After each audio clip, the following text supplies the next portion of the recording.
Guten Abend und herzlich willkommen zum heutigen Panorama direkt vor dem politischen Zentrum der Schweiz beim Bundesplatz. Heute haben wir die folgenden Themen für eure Sendung. Der Chevrolet regiert Oberried und der Jugend- und Demokratiemonitor der Schweiz. In Oberried fehlen die Gemeinderäte. Darum wird das Dorf am Brienzersee seit dem Januar vom Kanton zwangsverwaltet. Die herausfordernde Aufgabe hat der André Chevrolet, einen erfahrenen Berater, wahrgenommen. Wieso dass sich der 66-Jährige das antut und welche Chancen und welche Gefahren so entstehen, wenn er ganz allein eine Gemeinde verwaltet, seht ihr im Beitrag von mir. Ich habe sehr viel lernen in den Jahren, als ich hier auf der Verwaltung gearbeitet habe. Ich bin eigentlich als Jüngling hierher gekommen und eigentlich gestärkt mit gutem Rucksack, Fachwissen zur nächsten Gemeinde gegangen. Und das war eigentlich die Begründung, dass ich mir das antue. Also, Sie sprechen jetzt den finanziellen Anreiz an. Das ist es gar nicht. Weil auf dem Stellenmarkt, wo ich tätig bin, sind die Ansätze schon höher. Am Anfang ist sicher ein bisschen den Überblick zu beschaffen, sich auch zu orientieren, was ist prioritär zu bearbeiten, was ist am Laufen, was sind für Geschäfte, wo Verpflichtungskredite gesprochen sind oder sollten gesprochen werden. Ich will auch nicht sagen, dass der Gemeinderat Fehler hat gemacht hat. Wir kennen ja nicht alle Begebenheiten und Umstände, wieso vielleicht das eine oder andere Geschäft nicht gemacht worden ist. Ich glaube, wir müssen vorwärts schauen, um möglichst das lebenswerte Dorf, ob es dann nun eigenständig ist oder nicht, weiterzuführen für die doch 480 Bürgerinnen und Bürger, die hier leben und hoffentlich die meisten froh sind, da zu sein. Was wir auch können feststellen, dass eigentlich sehr viele Bürger ein Interesse noch haben an der Dorfgemeinschaft. Mit allen Tönen, die man teilweise in den Medien hat gehört, dass Oberried eigentlich noch lebt. Befestigt einfach für die Zeit, wo wir schlanke Strukturen, das ist auf der einen Seite sehr, sehr gut. Auf der anderen Seite muss man das sicher im Auge behalten, dass es aus dem Blickwinkel von der Gesamtheit passieren soll und nicht aus dem Blickwinkel, den ich vielleicht im ersten Moment als Mensch, als Person habe. Das ist jetzt der richtige Weg für das Geschäft. Das ist sicher so, dass das nicht immer so einfach ist. Und deshalb gehe ich auch kurz wieder in mich hinein und überlegen, was sind jetzt in diesem Geschäft, wie könnte jetzt, wenn ein Gremium eben wäre, Argumente bringen, die gegen ein Ja oder gegen ein Nein für so ein Geschäft sprechen. Dass es zunehmend schwierig ist, Leute für politische Ämter zu gewinnen, das spürt man nicht nur in Oberried. Allgemein redet man immer wieder davon, dass das politische Interesse bei den Jugendlichen sinke.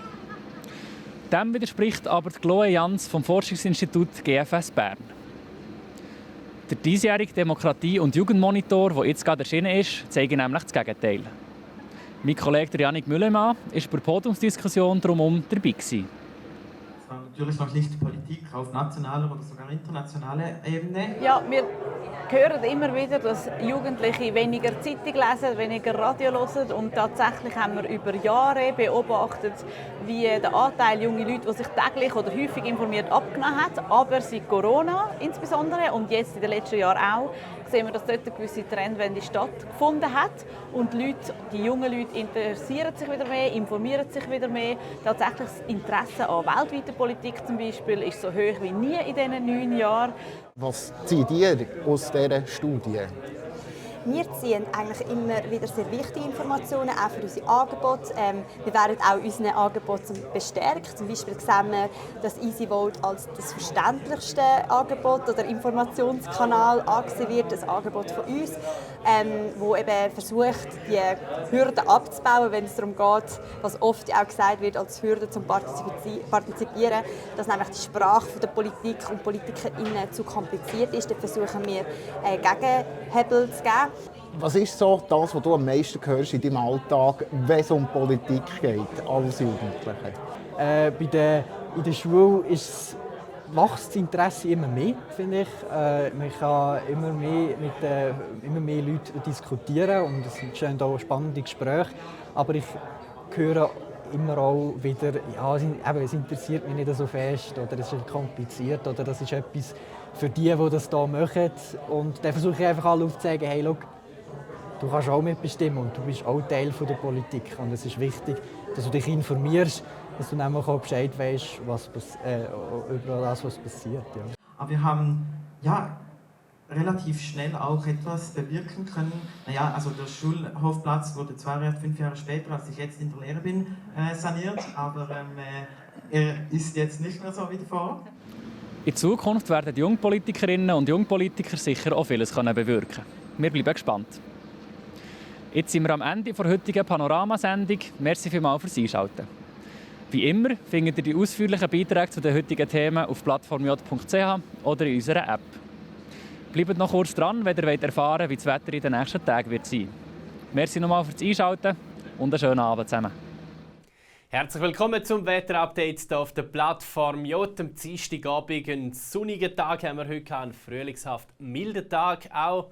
Ja, wir sehen es hier auf der Webcam, in den tieferen, mittleren Lagen geht es im Schnee schon wieder ordentlich an Kragen. Das Hochdruckgebiet liegt hier genau über Mitteleuropa und bestimmt entsprechend auch das Wetter bei uns im Alpenraum. In der Nacht auf den Mittwoch ist die Luft trocken, der Himmel entsprechend klar und morgen geht es noch mit viel Sonne weiter. Vielleicht hat es am Morgen ganz lokal irgendwo ein Nebelschwädeli umeinander im Flachland, aber es wird sich gleich auflösen, falls es so wäre. Und sonst morgen, wie gesagt, ein sonniger Tag. Am Morgen Temperaturen im Bereich vom Gefrierpunkt, am Nachmittag dann mild mit etwa 14 Grad. Nur ganz eine leichte Brise im Mittelland. Ja, mit dem stabilen Wetter geht es dann auch weiter in den nächsten paar Tagen. Nebel jetzt im Flachland nur sehr wenig bis keine. Es zieht dann noch ein Sahara-Staub zu uns rein, am Freitag und am Wochenende. Da gibt es zum Teil ein paar ausdehntere, hohe Wolkenfelder. Oft ist es aber recht sonnig und wir sehen, die Temperaturen ändern sich in den nächsten paar Tagen nicht gross. 13, 14, 15 Grad bleiben die Höchstwerte und damit bleiben wir auch im milden und vorfrühlingshaften Bereich. Danke fürs Zuschauen und einen schönen Dienstagabend.